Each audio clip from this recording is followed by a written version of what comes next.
Tatiana fit the body papas. Tatiana fit the body papas.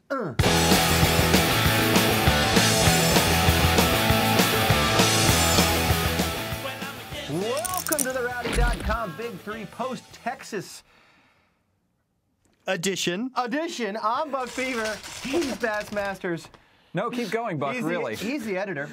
Let's talk Texas. What's your question? Well, you know, Reggie... That's Cutler over there. Yeah, not the editor. Reggie Jackson was Mr. October. Yeah. Denny Hamlin, Mr. Monday. Unbelievable. He is tremendous, isn't he? 2 Monday races, 2 Denny Hamlin victories. Not too shabby. I got to say, Monty Dutton, I was in there cutting some tape up for the podcast. Monty Dutton asked the question. He said, you know, at the end of the race, all of a sudden, you know, what is it about you, Denny, where you just have the moves and you bring it? And he really did. Well, the thing that Denny also said was, normally, this is not a situation I'm very good at. Normally, I lose positions or get wrecked in these shootouts, these dramatic shootouts towards the end of the race. So that has also reversed a trend for Denny Hamlin. And remember, this year he started off rather poorly. For those of you who thought the knee was a problem and he shouldn't have had the surgery or he should have gotten out of the car at Phoenix, aha! Denny proved you wrong. And did you see the jubilation from the crew after winning this race, given what Denny did last week? I think it's been a good couple weeks for that team and their team chemistry,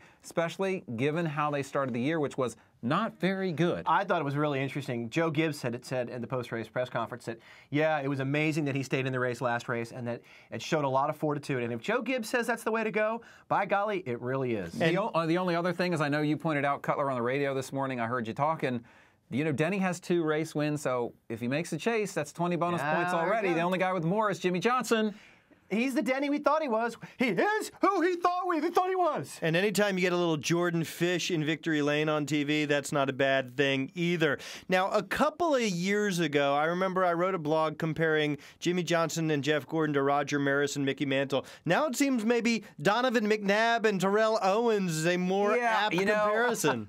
I love the fact that these 2 guys got into it a little bit on the racetrack. They sort of refrained. They did about as much trash talking as you're ever going to hear from these guys. That is a good point. I'm really disappointed in him. Well, I'm disappointed in him, We're going to talk about it later. We're disappointed in each other. He has just put me out. And that's about Our rule is we never go to bed angry. that is about as much venom as you're going to hear from these guys, especially directed at each other. And you saw Tony and Jeff talking about it. Their little incident afterwards, it's like, yeah, we're teammates and we're friends, and I don't really know what happened. It was just good hard racing. I hate that. So the fact that everyone's teammates over there, all the guys up at the front are teammates, does take a little starch out of it. But at least we know that below the surface, look, Jeff Gordon, if you didn't know it before, he wants to beat Jimmie Johnson. Like everybody else, he knows he has to beat Jimmie Johnson, and he's going to do everything he can to beat Jimmie Johnson. Jimmie Johnson knows it. There can't help but be a little We got starch and mares and stallions. People talking crazy stuff in NASCAR today. Stallions. Could we just not anymore? That was Chad Canals. Yeah. Compared them to stallions, not mares. I think what you want to... Which I think is offensive to mares. Thoroughbred. Yeah, you want to say thoroughbred. A couple of thoroughbreds out Is the last issue Tony Stewart? No, the last issue is...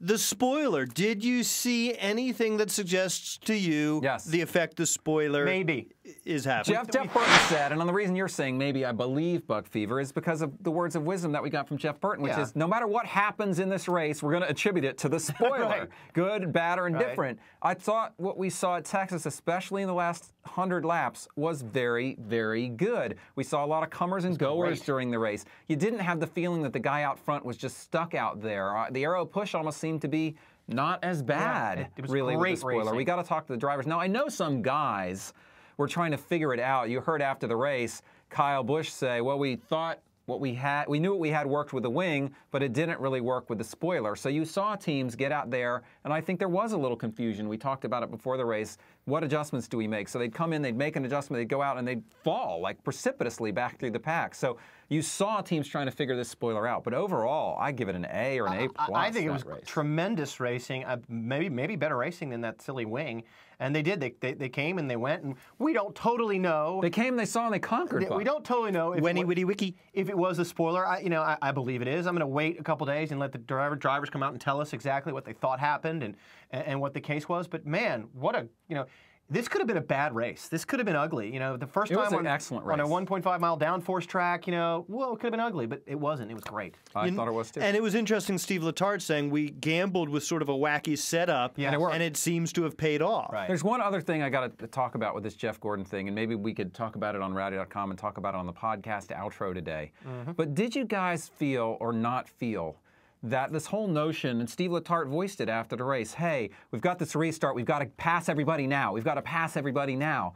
And I think in hindsight, at least, you have to say, actually, no. With the car Jeff Gordon had, with the number of laps he had, and with 4 fresh tires, he actually could have afforded to wait, let the thing get strung out, and start passing people. Because think about what Jimmie Johnson did with a slightly less fast race car and with 4 fresh tires. If Jimmie had had 1 more lap, he would have passed Denny Hamlin easily and gotten the victory. I think Jeff Gordon did not need to stick it in there as hard as he did, as early as he did. In hindsight, I'm not really trying to criticize Jeff, but I just think everyone's been reacting to track position, 2 tires, double file restarts, got to get aggressive. Now, they had 20 laps. You know what? You know what a good metaphor for that is? Tell me. How you rushed to put a 4th issue into the big 3, and you weren't just patient and laid back until tomorrow. Yeah. I thought it really was worth discussing, so I called You wrecked us out. I called an audible. That has been your Rowdy.com Big 3 for today. Do join us, won't you, at Rowdy.com. Weigh in with your comments, your thoughts, your feedback, your suggestions. Jimmy's in Jeff Gordon's head. That's why he did that. Maybe Jeff's in Jimmy's head now. I think Jimmie lost his cool. But, of course, who ended up fine in the end?